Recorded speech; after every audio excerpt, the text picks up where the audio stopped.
Hey Chelsea, Hey Nick, how's it going? it's good. Good, good. Thank you for meeting with me today. Yeah, thank you too. Yeah, absolutely. Absolutely. I got your stats pulled up here in the background. If you want, I can do a screen share and give you a little breakdown. Yeah, yeah, let's do Oh, that. cool. All right, cool. Things are going super rock and roll in both areas. In a quick summary, but I'll break all the numbers down for you. So Okay. we've done 2,126 dials already. Okay. 258 people have picked up the phone. Mm-hmm. Awesome. That's a 12.4% contact rate. That's super high, just so you know. 8.5 to 10 is good, and you're at 12, Okay. just so you know. Okay. So that's really good. Um, 13 became a lead, also great. We're averaging right now 3 leads per 500 dials, which means we're at a lead about a little bit less than was that a little bit less than 160 dials per lead kind of thing. So that's going really good. 3 leads per 500 dials is what we're averaging at the moment. Only 43 people told us that we had the wrong number out of the 258 we spoke to. So 83% of the people we spoke to actually owned the piece of land we were calling about. So that's really cool. Okay. Mm-hmm. Um, and text messaging really kind of blew up here. So this is going really well. 2,344 texts, 99 responses. That's actually low for responses, to be honest with you. But your lead flow is insane. You're averaging 6 leads per 500 text messages, which is really, really good. I do know that texting leads have the highest probability to be bullshit, um, but they're also so inexpensive that they're like at this price, this is roughly 250 bucks worth of service. And that's like 10 bucks a lead. That's less than $10 a lead you paid over there, just to give you some scale of the cost of those, right? Which is super cool. But yeah, so that's kind of how your stats are breaking out so far. Okay, great. Um, I guess my question is trying to understand. I see, like, if I look at my files of data files up there, Yeah. my list, um, I am I think I'm figuring out how to get them into my CRM because some of the data is missing. Like some of the phone numbers are, some of them don't have any phone numbers, right? In that list. Yes, right. That's correct. So Yeah. it's kind of like a raw data list, right? Yeah, you're talking about these original ones that we sent back to you. Is that Yeah, correct? Yeah. right. Okay. Yeah. So those are the raw ones. Do you have ones that you're working off of that are like scrubbed kind of? What do you mean by that? So what we do is we take your list and we upload it into my dialer, and then my dialer essentially dials them. Now a I could export something called a call log, which will show you the result of every dial we've made. Um, I don't know if that's what you mean by scrubbed. Like, what was the end result of our attempt on them? Is that what you meant by scrubbed? No, I just meant like there's more data in that list that then you're gonna be able to call. Is that correct? Um, Let me see how big these are. I don't think so. Okay, because I see, yeah, tell me because I want to see what number you see because I just looked. Well, yeah, well, you said us to be able to call. So, I mean, you guys, I believe this is like a 15,000 dial package. The way I don't, I guess I don't know what you mean by that. It looks like we've got about 2,400 records that we've texted with phone numbers. Um, and you guys are on a 15,000 dial plan. What we generally do is we pull about 3,000 records for you at a time whenever these campaigns go. So you guys bought like 10,000 records pulled and skipped, and then that comes with 15,000 dials. So what we do is we pull 3,000 at a time, work those, and then pull another 3,000 and then work those. And then we pull a final 4,000 and then we work those to completion. And the reason why we do that, just so you know, is so we can pivot. Sometimes people buy this big package and halfway through, they're like, can we go to this market? Right. And if I pull and skip trace everything right off the bat, then I have to charge you for more when you pivot. So I created it this way so you can now change direction at like no additional cost to you. It's kind of how we. I don't know if that answered your question. Yeah, I think it is Okay. answering it. So yeah, so because you're right, these two lists total like 3,000 records that you pulled. And so how long are you gonna work those? Like, So it looks like we got 2,344 records with phone numbers. So generally the way we work is we dial 2 times the amount of records. So we would dial about 4,688 records on these. Okay. okay, And your package comes with 15,000 in total. So we're a little bit less than a third through, which is basically perfect math in a sense, if you think about it. So then we would deploy the next thing. So if you guys wanted to stay in this market, you could. If you guys wanted to pivot to another one, you could. That's kind of the cool thing about use. Like if this was direct mail, if you were like, stop it, they'd be like, it's already out. It's already all right. So we have a lot of control when you use us. okay. So you're gonna let me know ahead of time when I've gotten down and I need to do more lists, either go somewhere else or That's stay correct. here. And Yeah, if I my decide, go ahead, okay, sorry. and if I decided to stay here, then they would tell me how much more data there is available, right? Right. That's right. Yeah. Or in inverse, they would tell you if they're running out. Okay. You know, Yeah. but yeah, if there wasn't enough to do the next 3,000, they would reach out to you and inform you of that Okay. All right. of that as well. Okay, cool. Yeah, I'm getting familiar with your processes, I think, and Yeah. how it all works. Yeah. Yeah. No worries. That's exactly why I make this stuff because we really do a lot and we do it very methodically as well. So like, to your point, it's not like a fluke. It's like there is like a method behind it in a sense, and it's a lot of nuanced stuff, right? It's not like it's hard to put all this stuff on the website in a sense. So you do have to kind of figure it out the way you are a little bit. Right, yeah, yeah. Um, okay, so let me see. Did you ask a question? Oh, was Myron there with you or Miro? Yeah. Hi. Hey, what's up, man? Uh, We're a little under the weather, everybody in the house, so No, I'm sorry to hear that. you have to get close to this thing to talk if you want to be heard. um, yeah, I forgot the package. Are we doing mostly cold calls or are we doing text messages? Everything is equal. So the way our system works is we're going to call everybody up to 3 times if they don't answer, and everyone's going to receive a text message as well. So Okay, both strategies are being fully executed on the list, but it is more cold calls as far as a number because we can follow up. I don't follow up with text messages when they don't reply because I don't want to annoy people or get sure. reported or anything like that.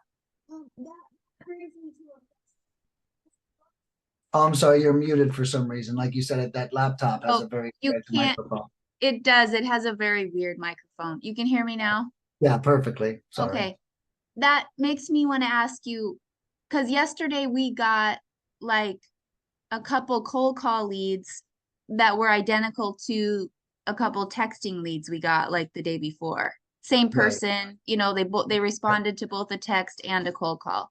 Yeah, that's common. So, Well, no, I don't want to say okay, that that's common. It doesn't happen as much as you would think, considering we do everything to everybody, but sometimes that there is overlap. What I generally recommend to do if they happen close together is to often go off. Well, you can kind of see the difference in the approaches, right? I feel like the text messaging leads, I would almost relate that to like a blind offer approach, right? It's very direct. I feel like the text messaging leads. It's like, do you want to sell? What's your email? We'll send you an offer, right? It's very direct. And then the cold calling is a little bit more relationship build. So if I got both, I'd probably go off of the cold call. I'd reference the cold calling one if I were you, because we're going to carry better energy with that call than we are probably with the text. Okay. Okay. So, if we print these out, oh, which one? Yeah, these are all texts. Exactly. All these are text? Yeah. Yeah. I can't. Yeah, so the text messages are more like, you know, if they respond, if they just simply respond, do you guys consider that a lead? Yeah. So anyone who responds positively is what we consider a lead. Okay, It's not. so if they respond, yes, how much you pay? Right. Is that like, I guess that's a positive response, right? Because they're asking, Yeah, like, anyone, anyone who says yes, you know, in my opinion, and then we say, well, send me your email and I'll get you an offer right over. all Right. right, so So anytime they go like, how much? And that's their only response.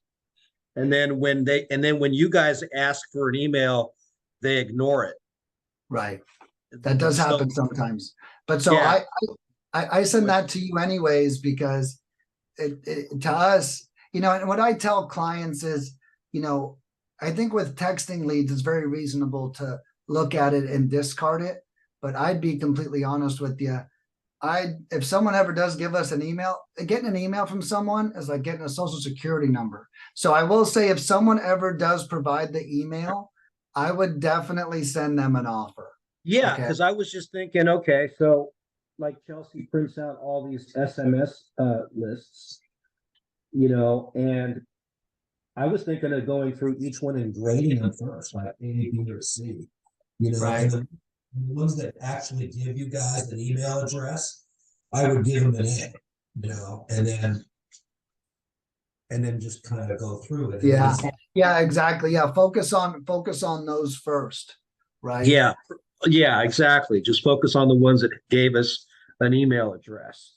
Especially as many as you guys are getting, you know, and I think like if we only had 6 leads here, it would be like, hey, let's make sure but when you get 29, we start to shift our priorities, right? And I think you had a great point. Prioritize them, execute. Let's not spend time on every single one of these at first. Yeah. And then of course, one day when no leads come in, you're like, what were those ugly ass leads we we haven't been doing anything with? I totally agree with that. I think that's a great strategy. It's the beauty of having so many leads, if you think about it, you know. Yeah. You get to So where are you at physically? Like, are you in the East Coast or? I'm at the USS space station. What, you can't tell with my plate? No, I'm in St. Petersburg, Florida. Is where I'm at. Okay, I thought you were in Houston because that looks like Houston headquarters for Oh space. no. Okay. Yeah. Yeah. Yeah, that was really the only thing was, okay, when do they consider these a lead?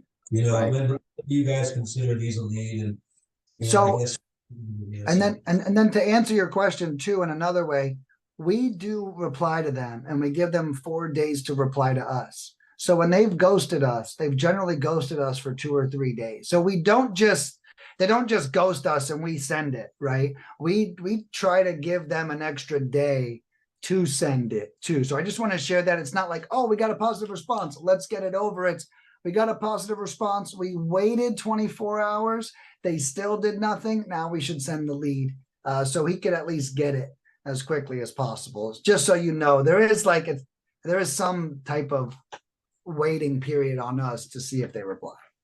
Okay. okay, all right. Well, thanks, Nick.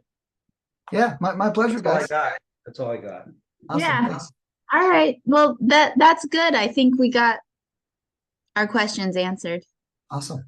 And you guys let me know if you need anything else. I like to remind people that if you ever have questions, you can always call my cell phone. Okay. If you ever need me to have in-depth data like this report, that's the best time these calls are for, right? Mhm. And so that way, because on the phone call, I won't have any of your KPIs in front of me. But if you're like, hey, Nick, we got a lead, they said this, what do you think we should do? I can answer that anytime. But I just want to share, if you ever have a question, you don't have to hold it until one of these meetings. You can always reach out to me directly.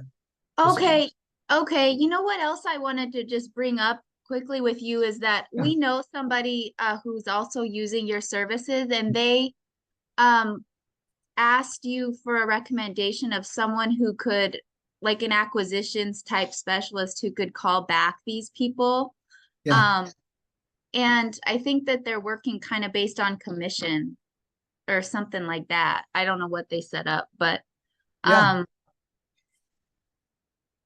I would, I'm wondering, I don't know, I guess I don't have a question. I just Yeah. You're think, wondering how that would work for you? Is your yeah, question? I'm considering it. I'm wondering if it's a good, I'm wondering if it would be helpful. You know, the good thing I'll share with you, the good thing about doing something like that is that's who you give the shitty leads to, right? I don't mean to sound rude. Um, but I spoke to a guy the other day. I'll just tell you a little story. Spoke to a guy the other day and he goes, Nick, I don't want to spend time working shitty leads. And I said, first of all, just so you know, if I had an acquisition manager that ever said that, I'd fire him. And he goes, oh yeah, me too. And I go, okay. I said, well, let's hope your acquisition manager didn't overhear you saying that, right? Now, I think as the CEO, we have the right to say, I don't want to work shitty leads, right? We're the solopreneur, right? Like, fuck, my time is way more valuable than the shit, right? Excuse my horrible language. But I think that when you bring on someone like that, you guys take all the A leads, to Myro's point.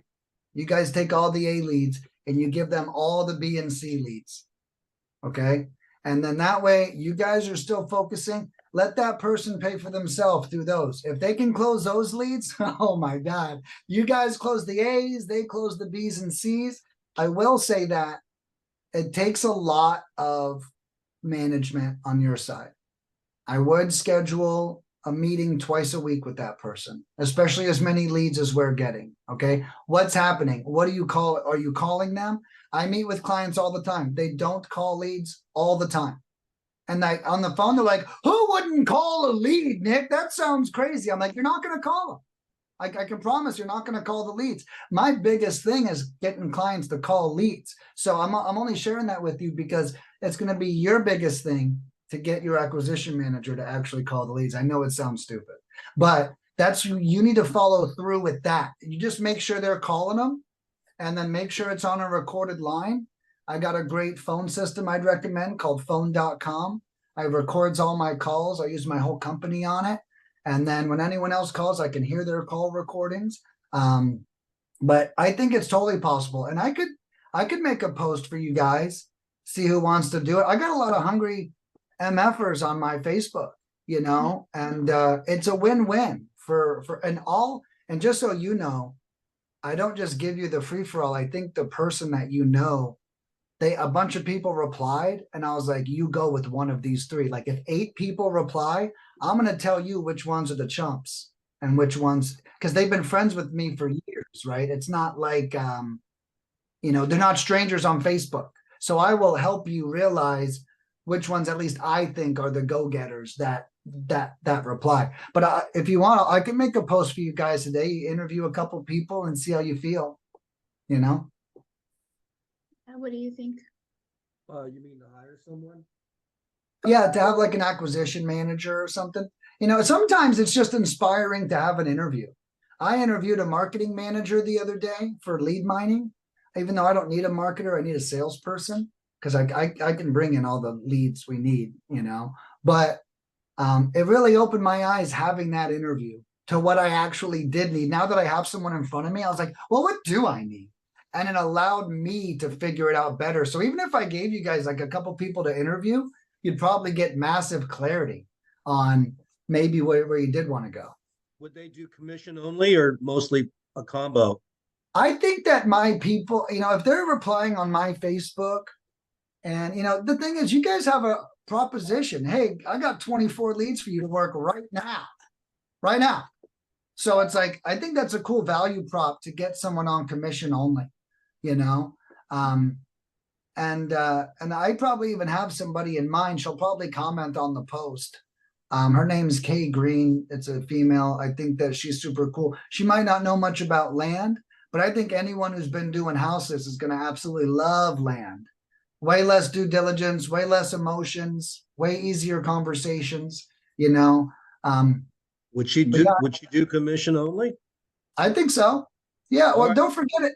Don't forget, you're not just commission only, you're commission only with 20 leads. So some people say, hey, you want to do commission only? Yeah, how many leads you got? Well, none yet.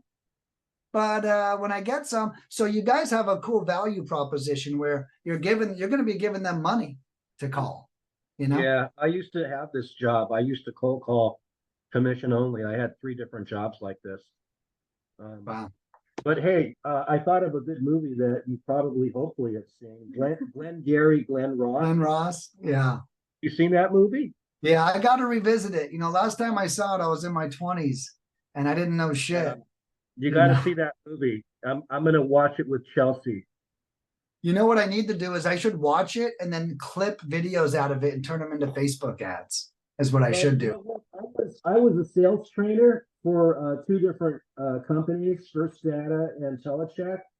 Yeah. And we used segments of that movie for Or your training. training. Yeah. I need to, yeah, and I need to steal that, you know. That and Wolf of Wall Street. I start making some clips using those bad boys, you know. I'll get richer way quicker. But no, I will actually revisit that this weekend. I don't have anything to do and I need to get my marketing engine running. All right, Nick. Well, thank you very much. Yeah, thank you guys. I appreciate you. Have a great night. Yeah, you too. Bye. Bye.